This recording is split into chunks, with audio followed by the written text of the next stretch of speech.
வாழ்க்கையில பார்க்கிறோம்.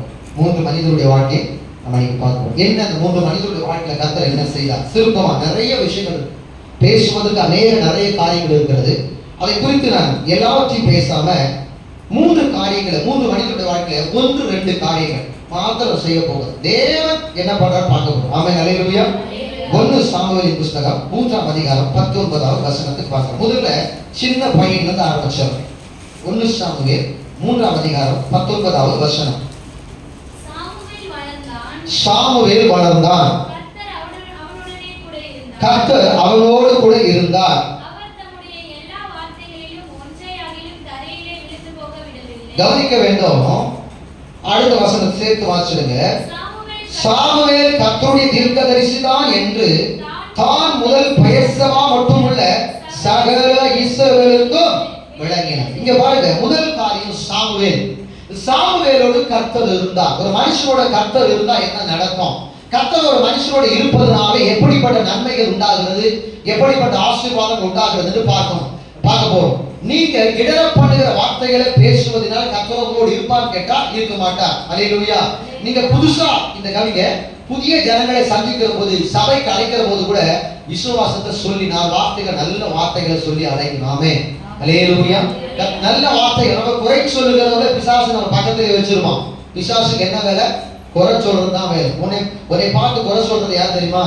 ஒருத்தன் சொல்றான் வேலை குறை சொல்றான் அப்படின்னா அது பிசாசோட வேலை. ஆமென். ஒருத்தவங்க குறைய சுட்டி காட்டுறேன், நாம குறைய சுட்டி காட்டுறோம், அதுக்காக என்னை பிசாசு நினைச்சிட கூடாது. ஆமென். உங்க குறைய நீங்க மாத்திக்கோங்க, இது சரியில்லை, இது தவறு அப்படின்னு குறையை சுட்டி காட்டுவது உங்களை மாற்றிக்கொள்வதற்காகத்தானே தவிர உங்களை மட்டுப்படுத்துவது கிடையாது. ஆமென். நம்மள ஒருத்தர் ஒரு குறையை நமக்குள்ள இருக்கிறவங்களுக்கு சொல்லி கொடுக்குறீங்கன்னா, பாரு இந்த காரியத்தை மாற்றிக்கொள்ளுங்க அப்படின்னா அதை சுட்டி காட்டுகிறோமே தவிர குற்றப்படுத்துகிறது இல்லை. மட்டுப்படுத்துவதற்காக நம்ம அந்த வார்த்தை சொல்வது கிடையவே. காரணம் அவங்க மாறாக கட்டி எழுப்பப்படுவதற்காக சுட்டி காட்டுகிறோம். ஆமென். நான் சொல்ற ஒரு சில உங்களுக்கு பேசுறேன் அப்படின்னா உங்களை மட்டுப்படுத்துவதற்காக அல்ல, நீங்களும் மற்றவர்களை மட்டுப்படுத்துவதற்காக வார்த்தைகளை சொல்லக்கூடாது. மாறாக அவர்களை கிறிஸ்துவுக்குள்ளாக கட்டி எழுப்பப்படுவதற்கென்றே நீங்கள் அவருடைய காரியங்களை உங்களுக்கு தெரிஞ்சா சொல்லணும். இல்லைன்னா கர்த்தரே நீங்க பார்த்து அவங்களுக்கு உதவி செய்ய, அவங்களுக்கு புரிய வைக்க சொல்லணும் தவிர நான் அதை விவாதமாய் மாற்றிவிடவே. நான் சொல்றதுதான் கரெக்ட், இப்படி தப்பு விவாதத்துக்குள்ள போயிடவே. சப்போஸ் உங்களுக்கு தெரிந்த காரியத்தை தெரியாத ஒருவர் உங்களோட விவாதமா பேசுறாங்கன்னா விட்டுரு, விவாதம் பண்ணாதீங்க. ஆமென். கர்த்தரால கவனிக்கணும். சாமுவேல் என்கிற மனுஷனை பார்க்க போறோம். இந்த சாமுவேலோடு கர்த்தர் இருந்தார். இந்த சாமுவேலோடு கர்த்தர் இருக்கிறதுக்கான காரணம் என்ன? சாமுவேலோடு கர்த்தர் இருந்ததுனால என்ன நடந்துச்சு அப்படின்னு பார்க்க போறோம். 3 பேருடைய வாழ்க்கை, நம்ம வாழ்க்கையில் கர்த்தர் நம்ம கூடவே இருக்கணும். அதுக்காக தான் இந்த காரியங்களை நீங்க கர்த்தர் நமக்கு சொல்லிக் கொடுக்கிறார். கவனிக்கணும். இந்த சாமுவேலுடைய வரலாறு சுருக்கமா சொல்ல போறேன். ஆமென். சாமுவேலுடைய தாயார் பெயர் அன்னா. எத்தனை பேருக்கு தெரியும்? அவங்க அப்பா பேர் என்ன? அவங்க அப்பா பேர் என்ன சொல்லுங்க? எல்கானா. அவங்க அப்பா பேர் என்ன? எல்கானா. அல்லேலூயா. அவருடைய இன்னொரு மனைவி பேர் பெனினா. பெனினாவுக்கு பிள்ளை இருந்தது, சாமுவேலுக்கு அந்த அண்ணாவுக்கு பிள்ளை இல்லை. இந்த அண்ணாளுடைய அண்ணாள் என்ன பண்ணாங்கன்னா நிறைய பிரச்சனைகள். அந்த வீட்டுல பிள்ளை இருக்கிறவங்க, இவங்க பிள்ளை இல்லாதவங்க, பிள்ளை உள்ளவர்கள் பிள்ளையை பெற்றெடுத்து அவங்க என்ன பண்றாங்க, பிள்ளை இல்லாத தன்னுடைய கணவனாருடைய இன்னொரு மனைவியை அண்ணால அவமதித்துக் கொண்டே, காயப்படுத்தி கொண்டே, குற்றப்படுத்தி கொண்டே அவங்களை ரொம்ப நோகடித்து கொண்டு இருந்தாங்க. இந்த வருத்தங்கள் மத்தியில ஒரு நாள் தேவனுடைய ஆலயத்துக்கு, சீலோவில் இருக்கிற தேவனுடைய ஆலயத்துக்கு வந்து என்ன பண்றாங்க, இவங்க அண்ணால் அழுது ஜெபிக்கிறாங்க. அங்க ஏலி என்கிற தேவ மனிதர் அவர்களுக்கு அந்த வார்த்தையெல்லாம் விசாரித்து பேசி நலமான நல்ல வார்த்தைகளை சொல்லி அனுப்புகிறார். என்ன சொல்றாரு? நீ சமாதானத்துடனே போ, இஸ்ரவேலின் தேவனாகிய கர்த்தரிடத்தில் நீ வேண்டிக் கொண்ட உன் விண்ணப்பத்தின்படி உனக்கு ஆக கடவுள். நீ எப்படி ஜெபம் பண்ணி அப்படியே நடக்கும் போன்னு சொல்லி அனுப்பிட்டாங்க. இந்த அம்மா எப்படி ஜெபம் பண்ணாங்க? ஆண்டவர்கிட்ட கேட்கிறாங்க, ஆண்டவரை எனக்கு ஒரு ஆண் பிள்ளையை கொடுங்க. என்ன பிள்ளையை கொடுங்க? ஆண் பிள்ளையை கொடுங்க. அவன் உயிரோடு இருக்கிற வரைக்கும் உனக்கு சொந்தம். அவன் யார்? அவன் உயிரோடு இருக்கிற வரைக்கும் உனக்கு சொந்தம். என் நின்ற மாத்திரம் நான் மலடி அப்படிங்கிற பேர் நீங்கினா போதுன்னு சொல்லி அந்த அம்மா ஒரு ஆண் பிள்ளையை ஆண்டவர்கிட்ட கேட்டு வாங்குறாங்க. இப்ப ஆண்டவர் குறிப்பிட்ட காலத்துல அவங்க கர்ப்பம் தரிக்கிறாங்க. தரித்த பிற்பாடு அந்த பிள்ளை பால் மறக்கிற வரைக்கும் அண்ணா அந்த குழந்தைய தன்னோட வச்சு வளர்ந்து முடிச்சுட்டு அது ஒரு 3 வயசு அந்த மாதிரி இருக்கிற நேரத்துல கொண்டு வந்து ஏலியின் இடத்துல ஒப்பு கொடுத்துட்டு போயிட்டாங்க. வருஷத்துக்கு ஒரு முறை அண்ணா தேவனுடைய ஆலயத்துக்கு வரும்பொழுது சாமுவேலுக்கு தன் கைகளினால ஒரு சின்ன சட்டை, அந்த அந்த வயசுக்கு ஏற்ற தன் பிள்ளை இல்லையா, அவனுக்கு ஏற்ற ஒரு நல்ல சட்டையை தைச்சு கொண்டு வந்து கொடுத்துட்டு பிள்ளைய பார்த்துட்டு போயிடுவாங்க. ஒரு 3 வயசுக்கு மேல சாமுவேல் தேவனுடைய ஆலயத்துல தான் இருக்கிறான், ஊழியக்காரோடு இருக்கிறான். ஆமென் சொல்லலாமா? கவனிக்கணும், தேவனோடு இருக்கிற ஒரு மனிதனோடு கர்த்தர் கூடவே இருப்பார். இந்த ஏலியுடைய கர்த்தருடைய ஊழியத்தை செய்து கொண்டிருந்த சாமுவேல் சின்ன வயசுல என்ன ஊழியம் செய்ய முடியும்? சின்ன வயசுல என்ன ஊழியம் செய்ய முடியும்? எடுத்து வாசிங்க. 3ஆம் அதிகாரத்துல 3வது வசனத்தை வாசிக்கலாம். இல்ல, முதல் வசனத்தை வாசித்து 3ஆம் வசனத்துக்கு வரலாம். சாமுவேல் என்னும் பிள்ளையாண்டான் ஏலிக்கு முன்பதாக கர்த்தருக்கு பணிவிடை செய்து கொண்டிருந்தான். கர்த்தருக்கு பணிவிடை செய்தான். சபையில ஊழியக்காரர் சொல்ற வார்த்தையை சாமுவேல் செய்து கொண்டிருந்தான். அல்ல தட்டல, அது குறை சொல்லல, மதிப்பு குறைத்து பேசல. ஏலி என்கிற தேவ மனிதன் பின்னாட்களில் விழுந்து போன தேவ மனிதன். அவர் தன் பிள்ளைகளை ஒழுங்கா வளர்க்க முடியாமல் போனவர். அவர் கட்டுப்பாடோட தெய்வ பயத்தோடு வளர்க்க முடியாமல் போனவர். அந்த நாட்களில ஏலி என்ன சொன்னாலும், அவர்கிட்ட என்ன குறை இருந்தாலும் சாமுவேல் அந்த குறையை பார்க்கல. அவருக்கு கர்த்தருக்கு முன்பதாக பணிவிடை செய்து கொண்டிருந்தார். அல்லேலூயா. கர்த்தருடைய ஆலயத்துல தங்கி ஊழியக்காரர் சொல்ற எல்லா வேலைகளிலும் கர்த்தருக்காக செய்தான். அல்லேலூயா. இப்ப பாருங்க, அடுத்தது 3வது வசனம் வாசிக்கலாம். நிறைய நேரம் இல்லாதனால வசனங்களை மாத்திரம் குறிப்பிட்டு சொல்லிட்டு போக போறேன். தேவனுடைய பெட்டி இருக்கிற கர்த்தருடைய ஆலயத்தில் தேவனுடைய விளக்கு அணைந்து போக முன்னே சாமுவேல் படித்துக் கொண்டிருந்தான். 2வது சாமுவேல் கிட்ட இருந்த ஒரு விஷயம் என்ன தெரியுமா? கர்த்தருக்கு பணிவிடை செய்தது மட்டும் இல்ல, தேவனுடைய ஆலயத்தில் தன் நாட்களை கழித்துக் கொண்டிருந்தான். தன்னுடைய இந்த நாட்கள் எங்க கழிக்கப்படுகிறது? இன்றைக்கு ஆராதனைக்கு வரல, 2 வாரம் ஆராதனைக்கு லீவு, சில பேர் 3 வாரம் ஆராதனைக்கு வரல. வாரத்துல ஒரு நாள் சபைக்கு வந்து ஆராதிக்க நம்மால முடியலங்க. ஆண்டவர் எப்படி உங்களோடு இருப்பார்? உங்க பிரச்சனை எப்போ மாறும்? உங்க குடும்ப சூழ்நிலைகள் எப்படி மாறும்? இந்த பிரச்சனைகள் நாளுக்கு நாள் வலுவாகுமே தவிர, பெருசாகுமே தவிர பிரச்சனை குறையா. ஏன்னா நம்ம எப்பயோ எதோ சொல்லுவாங்க, எவனோ தான் வராங்க. எவனோ தான் வர்றது பேர் நிர்விசாரம். கர்த்தர் மேல பயம் இல்லை. கர்த்தர் நம்ம வீட்டுல இருக்கணும், கர்த்தர் நம்ம குடும்பத்தோட இருக்கணும், கர்த்தர் நம்ம வாழ்க்கையை ஆசீர்வதிக்கணும். ஒழுங்கா சபைக்கு நேரத்தோட போவோம். 10 மணிக்கு ஆராதனை, 9:50க்கு நம்ம உள்ள வந்து நிக்கணும் அப்படிங்கிற உணர்வு நமக்கு இல்லை என்று சொன்னா நம்ம நிர்விசாரத்தோடு இருக்கிறோம்னு அர்த்தம். ஆனா அந்த சாமுவேல் கர்த்தருடைய ஆலயத்தில் தங்கினான். கர்த்தருடைய ஆலயத்தில் பணிவிடை செய்து கொண்டிருந்தான். ஊழியக்காரர் சொல்ற எல்லா காரியத்தையும் செய்தான். ஆலயத்தில் படுத்துக்கணும். எவ்வளவு பெரிய பாக்கியம் தெரியுமா? ஆலயத்தில் படுத்துக் கொள்வது மிகப்பெரிய பாக்கியம். ஆமென். அல்லேலூயா. எங்க ஊர்ல இருந்து சபைக்கு 3 கிலோமீட்டர் தொலைவு. வாரத்துக்கு ஒரு முறை தான் நாங்க சபைக்கு போக முடியும். ஆனா நான் ஒரு குறிப்பிட்ட வயதுல 17-18 வயசுல நான் ஒரு கிராமத்துக்கு போறேன். எங்க பாட்டி வீட்டுக்கு போறேன். அங்க தங்குறேன். அங்க பாரம்பரிய திருச்சபைகள் உண்டு, அங்க பெத்தோர்த்து திருச்சபைகள் உண்டு.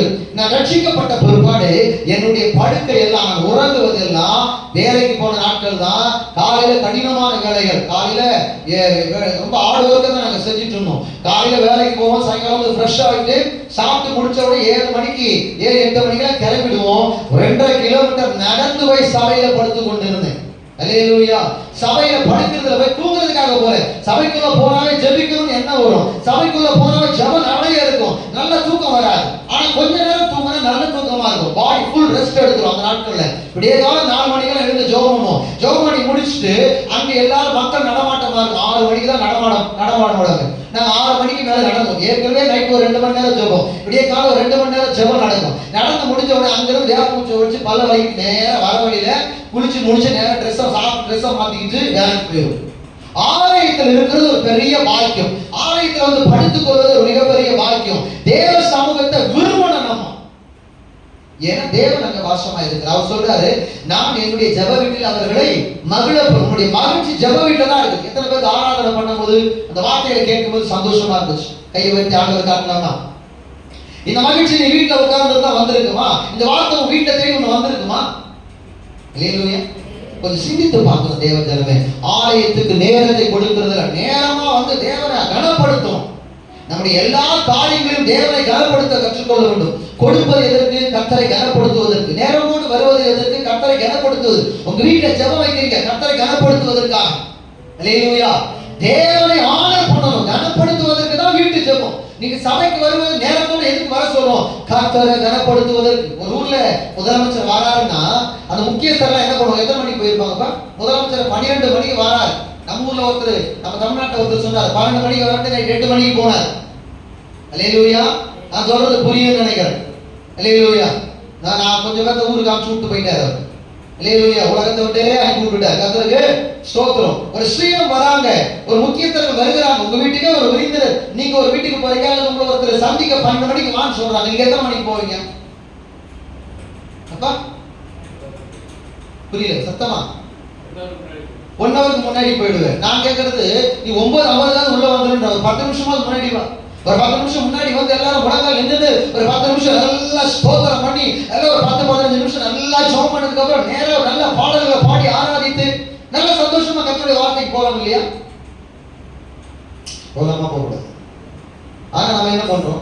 கர்த்தரை கனப்படுத்தல. வசனம் சொல்லுது, என்னை கனம் பண்ணுகிறவர்களை சொல்லுங்க, என்னை கனம் பண்ணுகிறவர்களை. அப்ப ஆண்டவரை கனம் பண்ண ஆண்டவர் என்ன பண்ணுவாரா?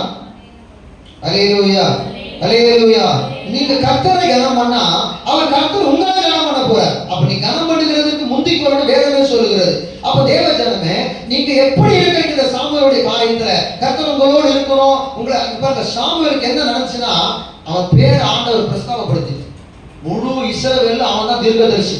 எந்த மூலையிலிருந்து அவங்ககிட்ட தான் செய்தியை கேட்க விசாரிக்க வந்தாங்க. இஸ்ரவேலில் இருக்கிற தான் முதல் பெயர்சபா வரை இருக்கிற எல்லா எல்லைகளிலிருந்து தேவ ஜனங்கள் அவரிடத்தை விசாரிக்க வருவாங்க. ஆமென். அல்லேலூயா, அல்லேலூயா, அல்லேலூயா. பாருங்க, அப்போ அவன் தேவனுடைய ஆலயத்தை வாஞ்சித்து காத்து கொண்டிருந்தான். நாம அப்படி இருக்கிறோமா? பணிவிடை செய்கிறான். ஊழியக்காரனுக்கு ஊழியக்காரன் என்ன சொல்றாரோ அதெல்லாம் பணிவிடை செய்கிறான். எலியா என்கிற ஒரு தேவ மனுஷர் இருந்தார். அவருக்கு கீழே எலிசா ஒருத்தர் இருந்தார். எலிசா என்ன பணிவிடை செஞ்சார் தெரியுமா? எலியாவின் கைகளுக்கு தண்ணீர் வார்த்த சாப்பாத்தின் குமாரனாகிய எலிசா, சாப்பாத்தின் குமார் என்ன பண்ணாரு? அவர் சாப்பிடறதுக்கு முன்னாடி பாத்திரத்துல அந்த வேலை மட்டும் தான் செஞ்சாரா? பணிவிடை, அது குறிப்பிட்ட ஒரு வார்த்தையை கர்த்தர் சொல்றார், அதை மட்டும் செஞ்சிருக்க மாட்டார். எலியா சொல்ற எல்லா வேலையும் எலிசா செஞ்சதுனாலதான் எலியா மேல் இருந்த ஆவியின் வரம் எலிசாவுக்கு இரட்டிப்பா கிடைத்தது. கைகளை தட்டி ஆண்டவர் பணிவிடை செய்கிறது. ஊழியக்காரர்களுக்கு பணிவிடை செய்வதை தேவன் அங்கீகரித்து அவர்களை ஆசீர்வதிக்கிறவராயிருக்கும். அல்லேலூயா. நம்ம ஊழியக்காரர் செய்யறது அவருக்கு போய் நம்ம செய்யணும் அப்படி நினைக்கிறீங்களா? தப்பு, மாத்திக்கோங்க. அல்லேலூயா. கர்த்தருடைய பிள்ளைகள் நாம ஆசீர்வாதம். ஊழியக்காரருக்கு பணிவிடை செய்வது, அவர் குடும்பத்துக்கு நான் பணிவிடை செய்வது, அது தேவனுக்கு உண்டான கனம். அல்லேலூயா, அல்லேலூயா. எலியாவின் கைகளுக்கு எலிசா தண்ணீர் வார்க்கல அப்படின்னா, எலியாவுக்கு அவர் பணிவிடை செய்யவில்லை என்று சொன்னா, எலிசா போய் உங்களுடைய ஆராய்ந்து ரெட்டிப்பா கேட்க முடியுமா? அவ்வளவு க்ளோஸ் ஆண்டவர் எலியாவோட நல்ல நெருக்கம் வச்சிருந்தார். அதான் சொல்றாரு, நீர் எனக்கு அந்த வரத்தை தாரும். உடனே சொன்ன அரிதான காரியத்தை கேட்டப்ப என்னை எடுத்துக்கொள்ளும் போது நீ பார்த்தா உனக்கு அது கிடைக்கும் அப்படின்னு. எலியாவின் சால்வை கிடைத்தது. எலியா யோர்தானை எப்படி அடித்து அக்கறைப்பட்டாரோ அதுபோல எலிசான சால்வை அடித்து அதுவும் அடிக்கும் போது என்ன சொல்றாரு? எலியாவின் தேவனே, எலியாவின் தேவன் எங்கே என்று சொல்லி சால்வை ஒரே அடிச்சா தண்ணில. எலிசா அடிக்கும் போது பறந்த, எலியா அடிக்கும் போது யோர்தான் பிரிந்தது போல எலிசா அடிக்கும் போதும் பறந்துச்சு. கைகளை தட்டி பணிவிடை உன்னை கனமுள்ள மனுஷனாய் மாற்றும். இப்ப பாருங்க, கர்த்தர் சாமுவேலோடு இருந்தார். சாமுவேல் பணிவிடை செய்கிறவனாகவும் இருந்தான், கர்த்தருடைய ஆலயத்தில் படுத்து கொண்டவனா இருந்தான். இப்ப சாமுவேலுக்கு என்ன கிரெடிட் கொடுத்தாரு தெரியுமா? என்ன கிரெடிட் கிடைச்சது, என்ன கனம் கிடைச்சது தெரியுமா? சாமுவேல் தான் முழு இஸ்ரவேல் தேசத்துக்கும் தீர்க்கதரிசி. கைகளை தட்டி ஆண்டவர். எங்கேயோ ஒரு மூலையில் இருக்கிறான், விசாரிக்கணும் அப்படின்னா சாமுவேல் கிட்ட தான் வந்து விசாரிக்கணும். நான் நல்ல வார்த்தை கேட்கணும் அப்படின்னா சாமுவேல் கிட்ட வந்து தான் விசாரிக்கணும். எந்த காரியத்தையும் செய்வதற்கு அவன் சாமுவேலை நாடிதான் ஆக வேண்டும். சாமுவேல் ஒரு இடத்துல உட்கார்ந்து சீலோவில் உட்கார்ந்துட்டு இருக்கிறாரு. எல்லா மூலைகளிலிருந்து ஜனங்கள் சீக்கிரம் நம்முடைய சபைக்கு வருவாங்க. கைகளை தட்டி உங்கள் பணிவிடை, இங்கு பணிவிடை செய்கிற பிள்ளைகளையும் கர்த்தர் கனப்படுத்துவார். ஆமென். அவனுக்கு என்ன கிரெடிட்னா, அவன் பேரை ஆண்டவர் இஸ்ரவேல் முழுவதும் பிரஸ்தாபப்படுத்தினார். ஒருத்த கூட கர்த்தர் இருந்தா அவன் பேர் பிரஸ்தாபப்படும். எழுதி வச்சுக்கோ, பக்கத்துல பார்த்து, உன் கூட கர்த்தர் இருந்தா உன்னுடைய பெயரை கர்த்தர் பிரஸ்தாபப்படுத்துவார். உன்னோடு கூட கர்த்தர் இருந்தார். கர்த்தர் உன் பெயரை பிரஸ்தாபப்படுத்துவார். கைகளை தட்டி ஆண்டவர். இரண்டாவது காரியம்,